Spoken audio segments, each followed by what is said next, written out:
Sitting at your feet is where I wanna be. I'm home when I am here with you. Ruined by your grace and never by your gaze. I can't resist the tears. Salut à tous, vous êtes toujours en train de suivre Rock Power dans 5 minutes sur Dieu c'est un homme d'affaires. J'aimerais vous parler de quelque chose qui peut vous intéresser beaucoup. Là où Jésus a parlé dans Jean chapitre 12, il dit à ses apôtres, ce que j'ai fait, vous aussi vous le ferez. Mais vous, vous en ferez plus que moi. Je pense que beaucoup de gens ont tremblé sur ce verset, n'ont pas bien compris. C'est pour démontrer que, pas comme Jésus-Christ était dans une entreprise, il démontre à ses travailleurs que, normalement, ce que le chef fait, les travailleurs aussi peuvent le faire. Mais dans le principe de leadership, les travailleurs doivent faire plus que les patrons. C'est comme ça que Papa Riche a toujours dit, un bon chef n'a pas besoin d'être très intelligent, mais un bon chef a besoin d'être entouré par les hommes qui sont plus intelligents que lui. Là, ils peuvent l'aider.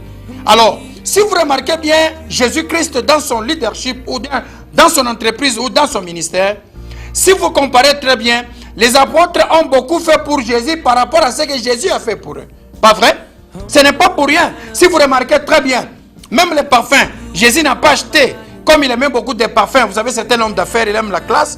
Il fallait qu'une prostituée puisse amener des parfums qui coûtaient l'argent, beaucoup d'argent, qui pouvaient nourrir des pauvres juifs, pas des pauvres noirs. Je dis bien des pauvres juifs. Quand on dit un juif pauvre, il faut comprendre que le pouvoir d'achat est tout à fait différent de notre.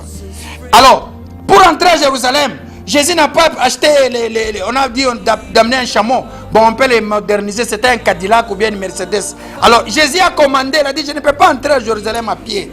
Il a demandé qu'on puisse lui amener quelque chose, là il va monter par-dessus pour entrer. Donc, on peut comprendre que Jésus n'a pas donné, c'est quelqu'un d'autre qui a donné. Pour même la croix, ce n'était pas lui qui a pu transporter toute la croix. Il y a Simon la sirène qui a aidé la charge. Même le tombeau de Jésus, c'était Joseph d'Arimathée qui l'avait acheté. Même Pierre, pour aller prêcher, pour utiliser les bateaux, il a utilisé les trucs de Pierre.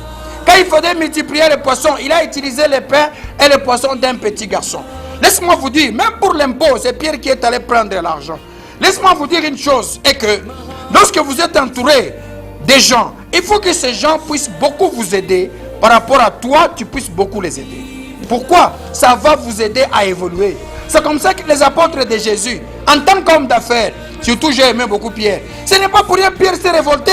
Il a dit, maître, apparemment on voit qu'il n'y a que nous qui donnons, toi tu ne donnes pas. Il a demandé, nous avons tout quitté. J'ai quitté mes enfants, ma femme, la terre, tout. À cause de toi, qu'est-ce que je vais recevoir? Jésus l'a dit, il n'y a personne qui ayant quitté sa femme, ses enfants, ses terres, et vienne à moi et reçoit au centuple dans ces siècles présents et dans les siècles à venir. Laisse-moi vous dire quelque part, c'était une parole donnée, c'était une promesse. Mais cette promesse-là devait s'accomplir à travers les affaires. Parce que les apôtres, maintenant, quand Jésus a parlé du centuple, ils ont regardé autour d'eux, ils ne voient rien, mais ils ont entendu une parole. Mais laisse-moi vous dire, dans Actes des apôtres, la Bible déclare, quand les gens sont entrés dans le business de l'immobilier, ils ont commencé à vendre les terrains, ils ont commencé à vendre les maisons. Moi, j'encourage les commissionnaires en passant. Dieu est avec vous, vous êtes les hommes de Dieu. Ils ont commencé à vendre les terrains et la Bible déclare, ils prenaient l'argent, ils les mettaient aux pieds des apôtres. Quand les apôtres ont vu l'argent sous leurs pieds, ils ont dit, c'est ce que Jésus avait dit. Jésus a dit, mais pour que ça soit concret, il faut qu'il y ait le business. Ce n'est pas pour rien. Allez regarder dans Actes des Apôtres chapitre 5. Ananias et Saphira, vous savez quoi? La Bible dit, le Saint-Esprit, il a fait l'audit, non?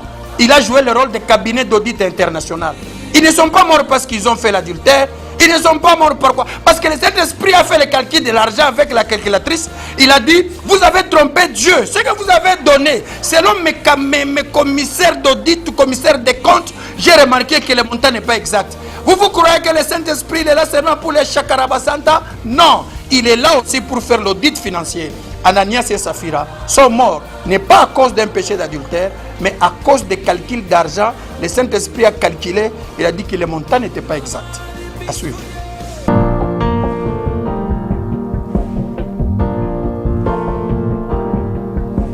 Sitting at your feet is where I wanna be. with you. Ruined by your grace, enamored by your gaze. I can't resist.